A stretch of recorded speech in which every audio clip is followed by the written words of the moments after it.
शाह साहब चलें, let's suppose हम एक अज्यूम कर लेते हैं अगर गवर्नमेंट इसमें सक्सेसफुल हो जाती है इस मामले में जो वो चाह रहे हैं, चीफ जस्टिस की एक मुद्दत मुलाजमत बढ़ा के एक्सटेंशन के मामला, आगे से जो हम देख रहे हैं कि जुडिशरी में भी जो 2 ग्रुप्स बन चुके हैं, तो ऑब्वियसली वहाँ पर जो चीफ जस्टिस है मौजूदा काजी फायज ईसा अगर एक्सटेंशन ले लेते हैं तो उनके लिए सर्वाइव करना कितना मुश्किल होगा। जाहिर है उसमें फिर रिजेंटमेंट भी आ जाएगी बाकी जो जजेस हैं और उनका जो ग्रुप अपना ग्रुप भी है, वहाँ पे भी मामला बिगड़ सकते हैं आगे जाके, एक सिनेरियो ऐसा बन सकता है। तो ये कैसे कर पाएंगे मामला को टैकल?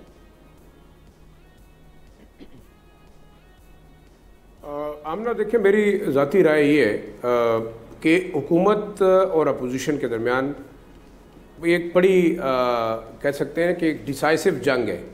या तो फॉर्म 45-47 के ऊपर जो कहानी चल रही है वो, जैसे बार बार हम कहते रहे कि जी 17-18 महीने तक अगर इस हुकूमत को एस्टेब्लिशमेंट की सपोर्ट हासिल है तो ये कंटिन्यू करती रहेगी जब तक आपके जो ट्रिब्यूनल है, इलेक्शन ट्रिब्यूनल के अंदर ये चीज़ें सुनी नहीं जाती और डिसाइड नहीं होती।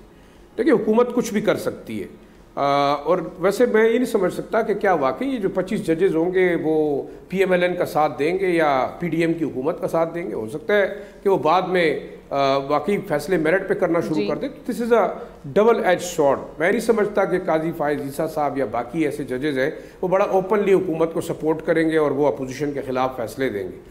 अभी भी जो कुछ हुआ ये इस फैसले पे जिस पे बड़ी क्रिटिसिज्म हो रहा है कि नई हिस्ट्री लिखी गई, नया कानून लिखा गया, इससे पहले जो कुछ होता रहा, जो इंजीनियर्ड इलेक्शन हुए, जो फॉर्म 45-47 वाले मामलात हुए, उसके ऊपर लोग कहाँ मौजूद हैं।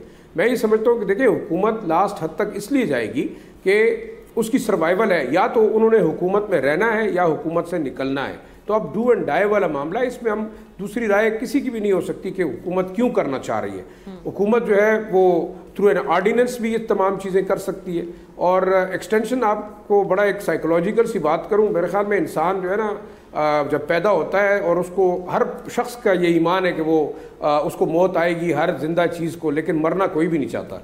और मेरे ख्याल में ये कुर्सी ऐसी है जिसको आप देख रहे हैं कि आप जो है वो ओथ लेते वक्त आपको 4 बंदे पकड़ते हैं, लेकिन आप फिर भी कहते हैं मैं ओथ ले के पाकिस्तान के अंदर हुकूमत भी करना चाहूँगा और ओहदे से भी नहीं हटना चाहूँगा। वैसे मैं ये समझता हूँ कि अगर आपके यहाँ एक अंग्रेज़ सरकार के ज़माने से 60 साल की उम्र किसी भी बाशऊर और कहते हैं ना कि इफेक्टिव शख्स के लिए मुकर्रर की गई थी कि इस हद तक आप जो अच्छा काम कर सकते हैं और उसके बाद जो है आपको रिटायर होना चाहिए। Why the retirement age was 60। उसकी वजह ये थी कि उसके बाद आपके असाब जवाब देना शुरू कर देते हैं, आप प्रेशर नहीं बर्दाश्त कर सकते, आप बीमार हो जाते हैं। तो आप अब 70-70, 80-80 साल के बाद एक्सपेक्ट करते हैं कि आपके मुल्क के अंदर ये लोग इनकलाब लाएंगे।